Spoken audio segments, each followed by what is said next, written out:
Hi, I'm Kylie, or Cayenne is another name you could call me because a lot of my family call me that. Today I want to talk about Allister a little bit. Not necessarily just about the character himself, but also some of the, you know, fan projects and other things that people have made about Alistair, since Alistair is a very popular character in the whole HAZBIN Hotel series. Sorry, there are two seasons. The second one was pretty quickly done. It was a pretty quick season. Um, but Alistair is my personal favorite character for lots of reasons. And we don't know this for sure, but some people have theorized that he's going to be the main antagonist, even though he already is one. He's going to be the main villain at some point soon. Since there's 4 seasons that are going to be a thing, we've still got 2 more seasons to go through, so he might not. Now, we all know, if you enjoy it enough, we all know that he has almost no affection for anyone. He only cares about himself, and he is very sadistic. He's psychotic. He is a psychopath. He's crazy. He got issues.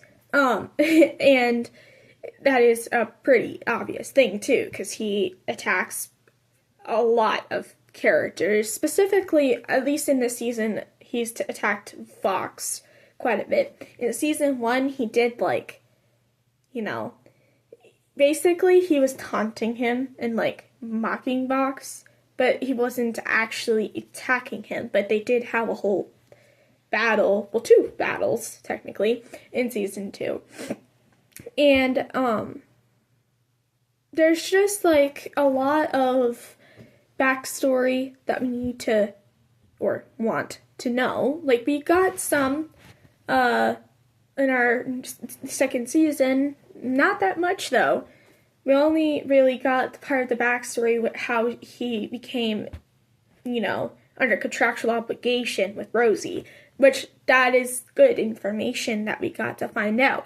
But honestly, for me at least, I wanted to find out specifically what turned him to be, a serial killer or, just a murderer in general, a bad person. Maybe a little bit of his past when he was a kid, maybe. And speaking of that, Alastor's original singer from the pilot, Black Griffin, as he is known, he has made various, songs of mostly Alastor. I think he made a couple songs that aren't Alastor related, but he made 3 of them. Upside Down is his most recent. Then before that, he made Daisies, and his first one was Insane. They are all very popular, songs that aren't in the show. The songs in the shows are the shows of Hella Boss and HAZBIN Hotel are really good too. But it is a fandom that people like to make their own things with it, which is cool. I mean, I wish I could do that, but I can't sing, and I can't make music either. It would be fun if I could, but I can't.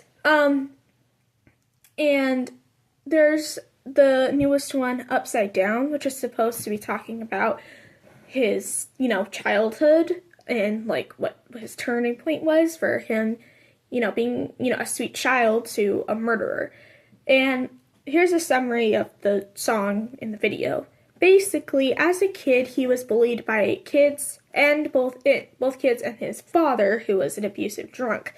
And he sold newspapers for money. And in the early 1900s, if a kid 13 or under, around that age span, they are known as gossip children. I guess that makes sense. And so he would do that to get money. And then he got, more popular in whatever town he lived in, because he, started making, radio speaking in speeches and, basically entertaining people around town. And so when he was about a young adult, maybe like a teenager, somewhere around there. Again, it's not like specifically explained, but around that time, he got his own radio station, which makes sense, and he got an internship. So he went to, I'm guessing, their house, because again, it's just like a shed or something. It was a place, and his mother was very not alive. He was literally wanting to, tell his mom and dad, hey, I got an internship about, radios and stuff. And, he was excited for that. But then he saw his father with, like, a broken glass bottle or whatever, and it was bloody. So he knew that the dad killed his mom. And so that was his first victim. He killed him in a form of justice. So it wasn't his first kill wasn't just for fun necessarily. He killed him because he was so angry that he killed his mom. But after that death, he kind of just, he liked it after. So that's why he kept, killing other random people with his charm and his, skill in manipulation and his smile. And there is one thing in that song that is for sure incorrect. At the end of the song, like the video, he meets Nifty as a human. But that isn't possible because Alastor died in 1933, in his 40s. And at least what I think is that the song itself was probably much earlier than that. But still, it wouldn't make sense because Nifty, she died being shot by her husband in the 50s, and she is 22. So that can't that can't work. Alastor is both much older than Nifty chronologically and biologically. So they did not meet in life. They did not live in the same era at all. But other than that, this song is pretty much, the closest canon thing I think we've gotten, at least that I feel like makes a lot of sense. And again, this song was made and sang by Black Griffin, which doesn't really necessarily mean he is correct, but it just makes me feel a little bit more like his theories and like ideas make more sense. But again, it's not like his story, it is Busy Pop's. So again, it could not be canon, it could be a theory, But I really liked that song just because it showed how Allastor turned, right? And I liked it because it showed that he was actually a really sweet boy. He was a good kid, and even though he got bullied constantly, he would put up with it, or he wouldn't attack back. And he followed rules. He did what he was supposed to do, and then as he got a little older, at least like late teen or young adult, that's when it snapped in him and he started killing people. So no one is born evil or born a bad person. They have to learn about what bad things are and what good things are, or what bad people are and what good people are. They have to learn. So his motivation that caused him to start killing was the death of his mother. And that's where it all started, And it's kind of sometimes hard to believe that someone like Allastor was actually a very good person before, because he's the radio demon. He is I think he is the most powerful sinner in hell. And, he does not care about anyone and anyone's safety. He loves their pain. He enjoys their suffering. he causes suffering and pain a lot of the time too. And, he does it for fun. But then, if you look at the song, he wasn't anything like that. So that's kind of crazy to see how he grew up and his childhood was twisted enough to turn him twisted. And I hate when that happens. I mean, it does happen. It's not like a rare thing either, I'm pretty sure. Like, there are actually quite a bit of, like, kids who have killed people and have shown no remorse for it. And he didn't even, start killing people as a child. He was like a teenager slash a young adult, which a teenager is a kid, but still. And so I feel like he is known to be heartless and evil and show no, affection or empathy for anyone.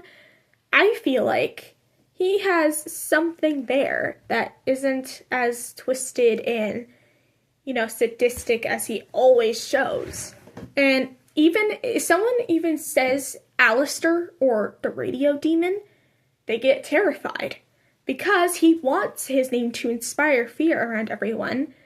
And I feel like one reason is other than the fact that his mom died by his father. But when he was a kid, he was bullied. So I feel like what it is that now that he's older and he has all this power and hell and everything, he's using that to bully, well, kill, usually, but like do back to what happened to him. It's like the what goes around comes around. It's like that.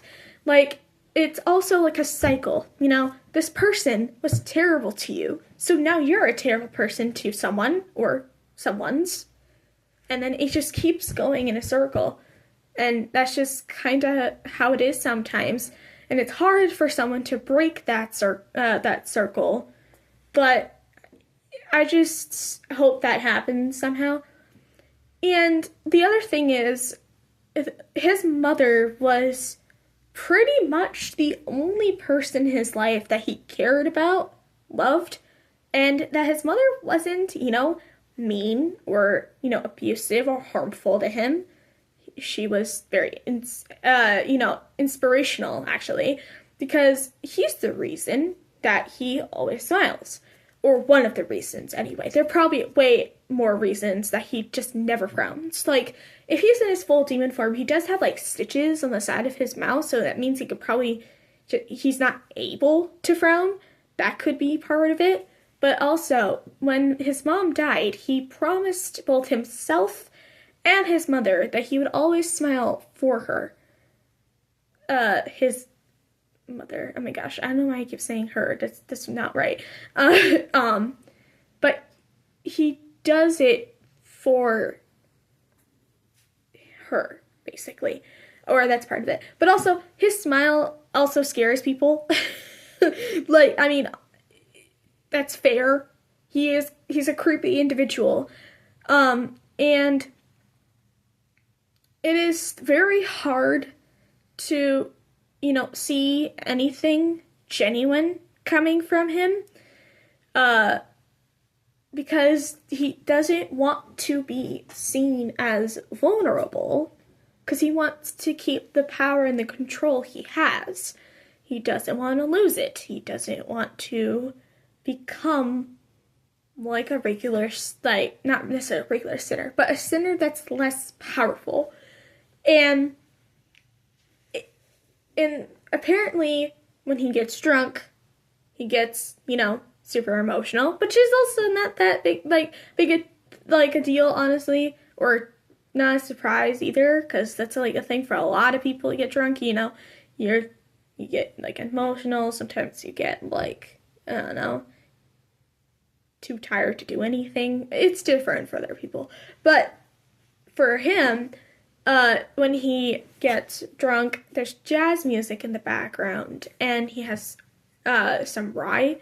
Apparently, he gets to be very sweet, and this is actually said by Mimsy in the show, too, that she's seen him not be a creepy, a creepy face, you know? And honestly, I kind of want to see that. I kind of want to see what happens when he's not trying to be scary. And the other thing about him is that he enjoys anything that involves suffering or pain or whatever, failure. That's actually the reason, other than Rosie, anyway, that he's working with Charlie is to watch everything, fail for her. But he got kind of pissed when he found out that he did, find out that someone was redeemed, Serpentius. He thought that no one would be able to be redeemed, and he was a-okay with that. And Charlie's redemption goal is a good goal. It is a good, thing to want, to be around good people instead of the bad people. And many people have, told her she's crazy or it's just stupid. It's never gonna work. And it did. It did once. But then also, there are some people who could be redeemed, but they just simply don't want to. And that's not necessarily okay, but you can't, force them to try. And Charlie is trying so hard to make everyone she can redeemed and at least a decent person. No one is perfect. But she just really wants to see people, not be addicted to shitty things and, hurt people, hurt themselves. There's a lot of self-destruction down there too. But then also, it's just, there are some people who are willing to figure out what to do to be better. And then there's some people who are just like, I'm fine like this. I am really fine like this. And that's when it's tough. And even though it seems impossible for her, and even though Alastor is only helping her to see it fall and burn down, he's still there. I mean, he's still helping temporarily. We don't know how specifically he's going to mess it up other than just witness it go to ashes. We don't know. Maybe he'll actually do something to the hotel that will make everything fail. Maybe he'll just get so pissed that he, breaks something. We don't know yet. And that's the other thing about HAZBIN Hotel. You never know what's going to happen next, especially when the season ends. And I got really frustrated with the cliffhanger for this season. But besides all of that, I just feel like Alastor has way more potential than he wants to, accept, than, that he wants. Because I feel like anyone could technically be redeemed. But I'm also on Alastor's side a little bit when in the pilot, when he first meets Charlie literally asks you, do you think it's possible to redeem a sinner? And he goes, no, I don't think there's any way that you can redeem someone who's done terrible things in their life. They've had one life, and that's what they chose to do with it. And that is true.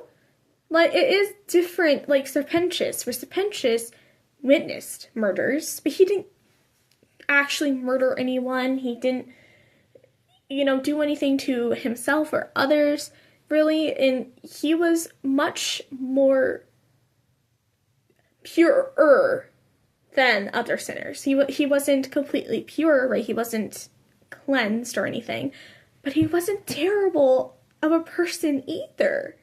But he wasn't that bad of a person. And that's where it's, you can, mend their ways, or have them mend their ways, or change. But then when there's someone like Alastor who murdered people when he was alive, who just caused pain and suffering everywhere they go, you can't really just take that back. Like, you can't kill someone and then they'll come back and be fine. That's not how that works. Whereas Serpentius saw many, murders and deaths, so he technically killed himself. It was not a suicide, but he sacrificed himself and he died instead of witnessing others die. And that's what reversed it. But then you can't reverse that necessarily when you're killing people. And I guess in a way Angel does he could probably redeem himself, because for him it's mostly addiction to drugs and, you know, intercourse and other things like that. But again, he can kind of just stop if he tries hard enough. Like, he could try to find a way to get that out of his system, and, like, you know, like, basically like how people try their best to quit smoking. And for some people it's nearly impossible. For some people it can be somewhat easy. Again, it's different for different people. But I feel like if Angel tried, he could probably redeem himself. Same for Husk, honestly. At least from what I'm aware of, the only thing I feel like he's done that is not great really at all is drink constantly and gambling. And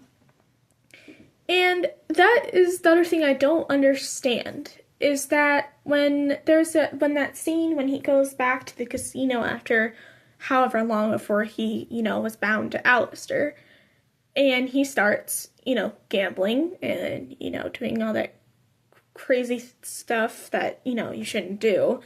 And it's crazy too, because gambling is actually the way that he had his soul sold. That's weird to say, but, like, that's how he lost his soul and Overlord powers. He gambled with Alastor and he won. Alastor won. So it's even stupider to think, hey, I'm going to gamble again, even though that's how I, you know, got stuck in invisible chains and I'm now bound to the radio demon. You know, that's not good at all. That sucks. That really sucks. And he just went back to it. And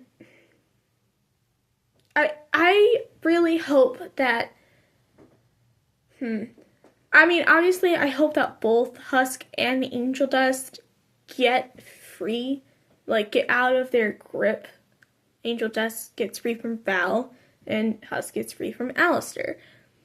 Honestly, I really, really, really want Angel to be free more so than Alastor, because even though Alastor is more powerful and he has a stronger bind, he doesn't necessarily hurt them straight up unless he feels threatened. Like, Alastor has never, one time when Husk was kind of testing him about Mimsy, that's when Alastor got pissed and, you know, was threatening to basically tear him apart. But other than that, he's more just annoying to Husk. He's not straight up hurting him to hurt him. But Valentino, on the other hand, is hurting him and, you know, abusing him every day. Well, every day he's at work anyway. Every day when he's at work, he's getting, you know, hurt in some way. Like, he's constantly getting abused by Val. But then again, Alastor is just more annoying than anything for the most part, if that makes sense. So even though Alastor is more powerful, and he has a tighter grip on Husk, Valentino is probably one of the worst sinners ever. At least that we've seen, like, of the characters in general. Like, Valentino is insatiable with the things he's doing to Angel. His, like, there's, like, moments where he is, you know, obviously very aggressive and angry and, you know, scary. But then there's also parts when he's, like, pretending to be sweet, but he's mocking Angel. It's, like, being very manipulative. And even though technically Angel could just walk away and go Terry and Husk and, like, leave Val, he felt like he had no choice. because of how long he's been stuck in Val's hands. And then we have Val in the background while he's trying to explain that, even though he's like crying. He has that like dark, I don't know, what's the adjective for this? Predatory smile. There we go. Like, he's very, very dangerous, and I really hope that Angel, like, mostly I hope that Angel gets free, because Val's actually doing things to Angel, when Alastor is just being annoying, and, you know, just like, I don't want to deal with you anymore. Alastor's like, too well. I mean, too well. Too bad. And so, that's really it. But Alastor is a very interesting character, and, you know, obviously he is a very popular one too. Like, everywhere on YouTube, on the internet, just like anywhere, maybe even like those like little online articles, he's everywhere. Like, if you search HAZBIN Hotel on something, Alastor is the thing that comes, well, the character that comes first every time. He is a very interesting character, and he is my favorite. Like, I have a whole bunch of stickers on my mirror here. I have, you know, my back of my phone has some stickers and stuff on it, and I have a pillow, and I have some like posters. I have all kinds of things here, and actually, I kind of want to show you. I'll be right back. So I have this like pillow. I actually really like it. I have this thing that goes on my phone. I forgot what it's called. And I got like these 2 keychains, and here's my mirror. I don't actually look in the mirror, so I always just put the stickers on it. And there's one more thing that I really like, so I'll be right back. And this super cool custom-made like sweatshirt, and it says Alastor's catchphrase: "You never fully dress without a smile." I really like it. And finally, I have this poster that has like the arrows in like dates of when they all died. So 1888 for Sir Pentious, 1933 for Alastor, 1947 for Angel, 1950s for Nifty, 1950s for Box, 1970s for Husk, the 1980s for Cherry, 2014 for Baggy. I don't understand how that works because she's an angel. Well, a former angel. And then we got Charlie Hell. But that is pretty much everything that I want to do for this video. But I hope you liked it. Goodbye!